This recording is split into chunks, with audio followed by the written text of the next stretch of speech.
तो हाय दोस्तों, आपका स्वागत है मेरे इस channel Sneha CBSE board syllabus में।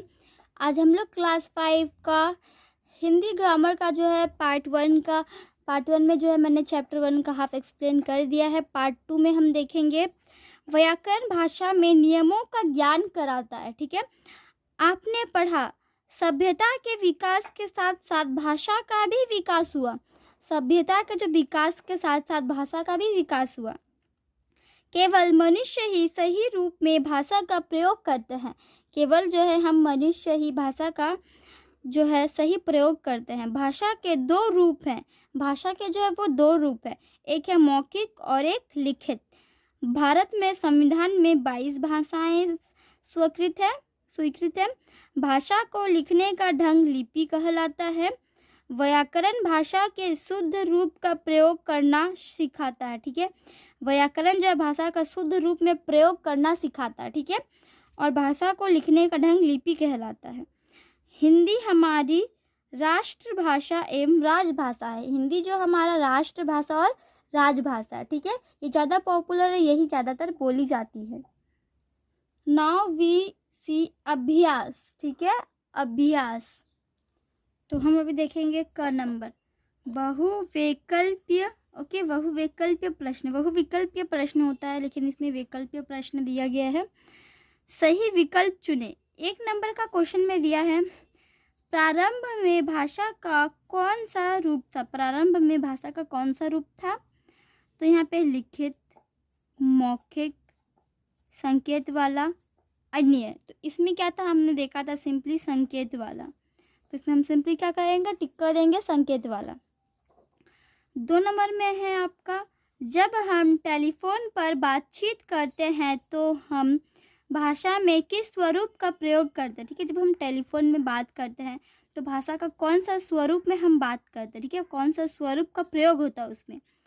क नंबर में आपका है मौखिक, ख नंबर में लिखित, ग नंबर में कख, घ नंबर में कोई नहीं, तो सिंपली हो जाएगा क नंबर मौखिक। 3 नंबर में आपका दिया गया है पत्र लिखने में भाषा के किस स्वरूप का प्रयोग होता है। अब पत्र लिखने में भाषा का कौन सा स्वरूप होता है उसका प्रयोग। क नंबर में कथित, ख नंबर में लिखित, ग नंबर में मौखिक, घ नंबर में पठित, तो सिंपली से हो जाएगा लिखित। 4 नंबर में है आपका भारत के संविधान में कितनी भाषाओं को मान्यता मिली है। भारत का जो संविधान है उसमें कितना भाषा को जस्ट मान्यता मिला, तो इसमें सिंपली हो जाएगा 22। ठीक है, 18 भी नहीं, 20 भी नहीं, 24 भी नहीं। 5 नंबर में कन्नड़ किस राज्य की भाषा है। कन्नड़ जो वो कहाँ किस राज्य का भाषा है। कर्नाटक, तमिलनाडु, आंध्र प्रदेश, केरल, तो सिंपली हो जाएगा कर्नाटक। ठीक है, ख नंबर में है आपका उत्तर लिखे। ठीक है, तो हम देखेंगे अभी उत्तर लिखे। 1 नंबर में भाषा की आवश्यकता क्यों हुई। ठीक है, भाषा का जो आवश्यकता क्यों हुआ। ठीक है, भाषा के 2 स्वरूप कौन कौन से हैं। भाषा का 2 स्वरूप कौन कौन सा है। लिखित भाषा, मौखिक भाषा। ठीक है, ये 1 नंबर आपको खुद से करना है। ठीक है, जिसमें मैं आपको सर्कल करूँ वो आपको खुद से करना है। हिंदी भाषा का क्या महत्व है। ठीक है, हिंदी भाषा का क्या महत्व है, तो इसका आंसर मैं आपको सिंपली बुक से निकाल कर दिखा रही हूँ।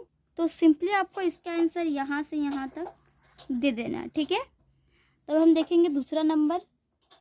इसमें जो है हिंदी को भारत की राष्ट्रभाषा एवं राजभाषा का स्वरूप में मनाया, जो उसको मना के एकदम मान्यता दिया गया है। दूसरा है भाषा, हिंदी भाषा का क्या महत्व है, ये हमने कर लिया। भारत की 5 प्रमुख भाषाओं के नाम लिखें। भारत का जो 5 प्रमुख भाषा उसका नाम, ये भी आपको सिंपली करना है। देवनागरी लिपि में कौन कौन सी भाषाएं लिखी जाती है। देवनागरी लिपि में कौन कौन सी भाषाएं लिखी जाती है। संस्कृत एंड मराठी। ठीक है,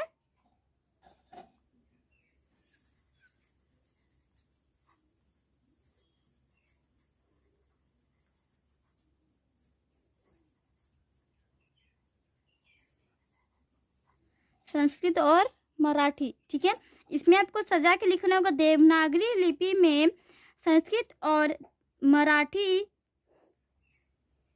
भाषाएं लिखी जाती है। 7 नंबर में बोली से आप क्या समझते हैं? तो चलिए अब हम इसका आंसर देखते हैं। इसका आंसर सिंपली हो जाएगा यहाँ से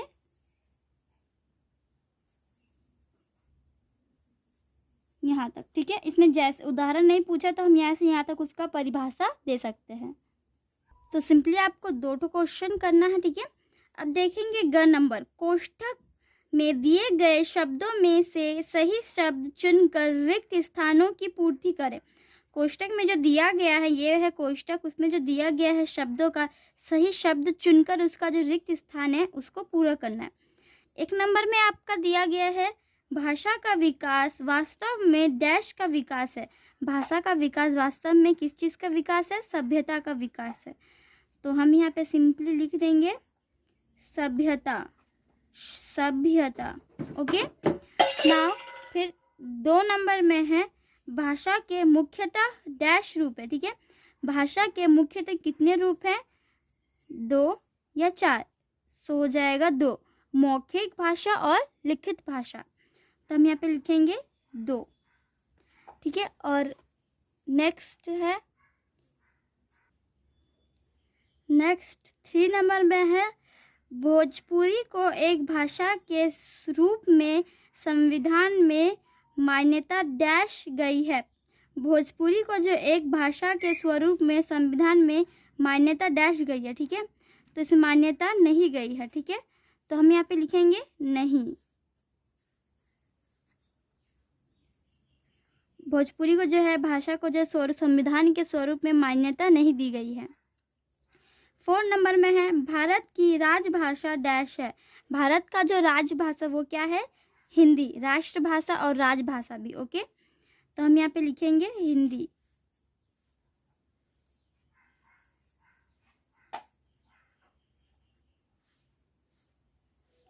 देन 5 नंबर में है मलयालम डैश में बोली जाती है। मलयालम कहाँ में बोली जाती है? महाराष्ट्र। तो हम यहाँ पे लिखेंगे महाराष्ट्र।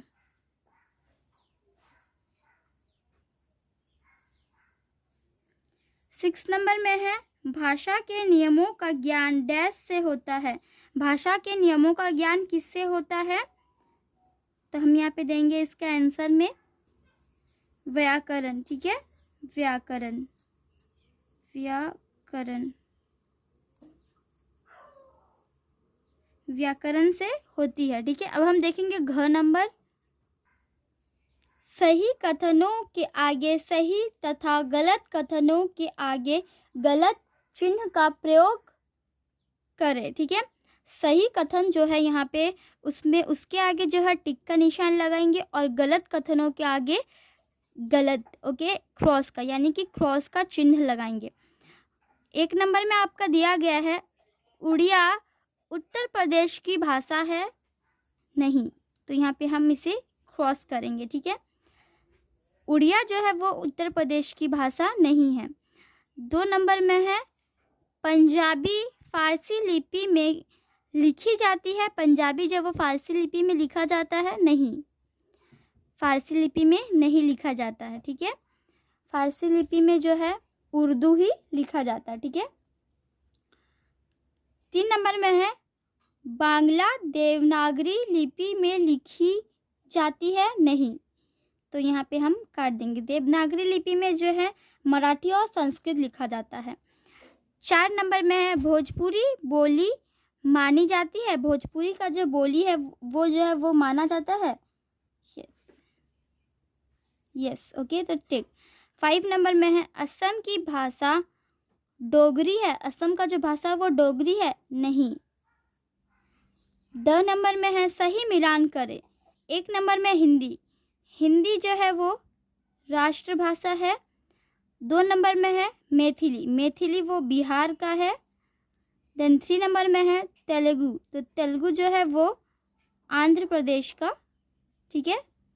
4 नंबर में अंग्रेज़ी, अंग्रेजी वो रोमन है और ये जो है, ठीक है। अब पंजाबी वो गुरुमुखी, ठीक है।